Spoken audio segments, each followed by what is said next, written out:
Have you ever worked in a workplace environment where you felt held back or even cut down for your professional success? In this video, we're going to be talking about two really important workplace dynamics that contribute to a toxic workplace culture and have huge impacts on high performers and on the overall outcome of the organization. Here we're talking about the tall poppy syndrome and the crabs in a bucket mentality. Now, these two work hand in hand to undermine high performers and ultimately cost the organization productivity and success. So let's look at how they show up and what we can do to address them. The tall poppy syndrome is when people are cut down for simply standing out or even being successful. And it really comes from a sense of others feeling like they are made to look bad because they're not performing at the same level, and they may be a little jealous that this person is able to do so much and is moving fast in the organization. Now, a Gallup survey from 2022 found that 34% of employees felt that they had been held back and that they did not get the support they needed because of factors like tall poppy syndrome. Crabs in a bucket mentality is when individuals hold other people back to prevent them from growing or succeeding. They actively get in their way to stop them from succeeding. Think about that. Have you ever experienced that?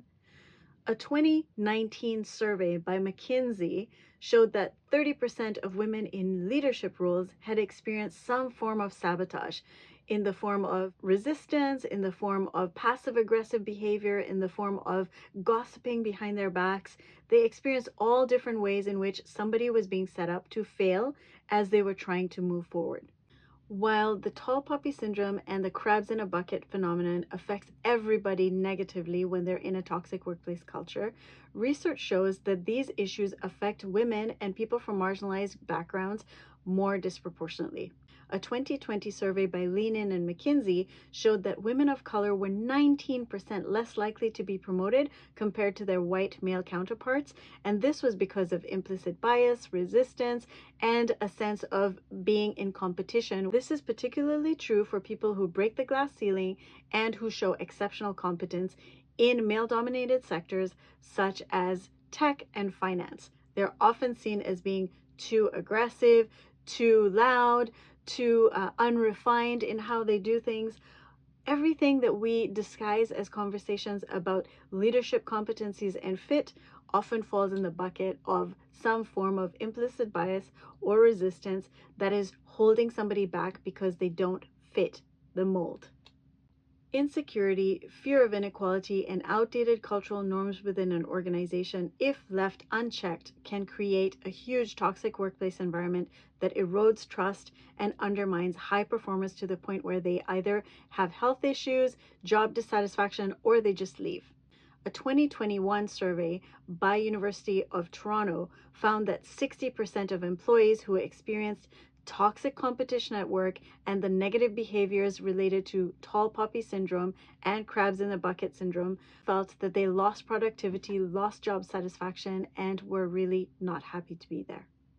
We must recognize when employees within our organization experience resistance, sabotage, unhelpful feedback, all designed to hold them back and keep them small. Because these kinds of dynamics tend to happen right in front of us without us really acknowledging or recognizing it. And employees who experience it often feel, I can't speak up about it because I will be seen as somebody who's a troublemaker, who can't take feedback, or who is too sensitive, when actually the feedback they're receiving is not valid. A key tip to support people going through this process and to shift organizational culture in the right direction is to work towards psychological safety. And that happens at many layers, between the individual and their manager, between the individual and the manager's manager, and between the individual and the department and leadership of the organization. We must foster transparency, trust, dialogue, openness, and the ability to challenge and call out these behaviors in a constructive way when they show up. So we've talked about how tall poppy syndrome, crabs in a bucket, and negative workplace cultures can really impact individuals and their ability to perform their best work and to support the organization's success. But what happens when we get it right?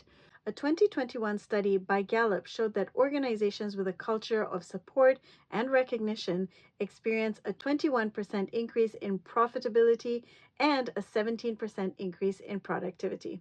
So it really is something that translates into better outcomes for everybody when we reduce these issues and address them proactively.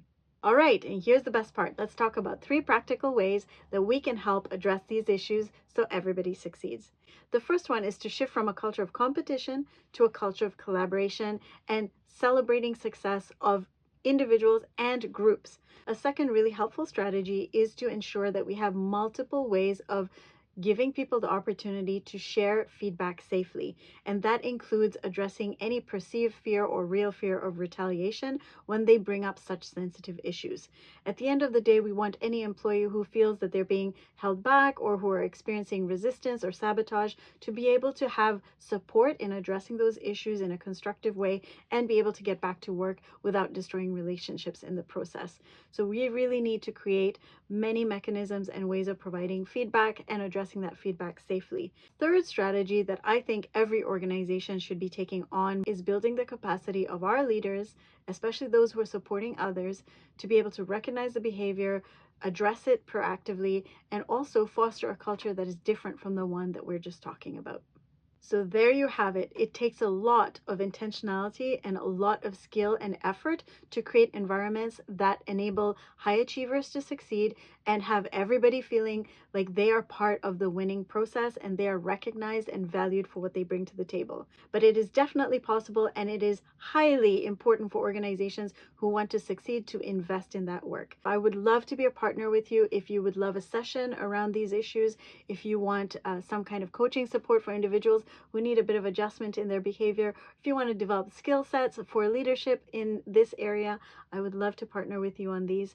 Please do connect with me. If you yourself are experiencing toxic workplace culture dynamics, tall poppy syndrome, or crabs in a bucket in your own experience, and you want some coaching around how to address these as an individual, I would love to support you in that. You can always talk to your HR about connecting with me and getting that support, or you can work with me independently, and I'm happy to support you that way as well. Take care.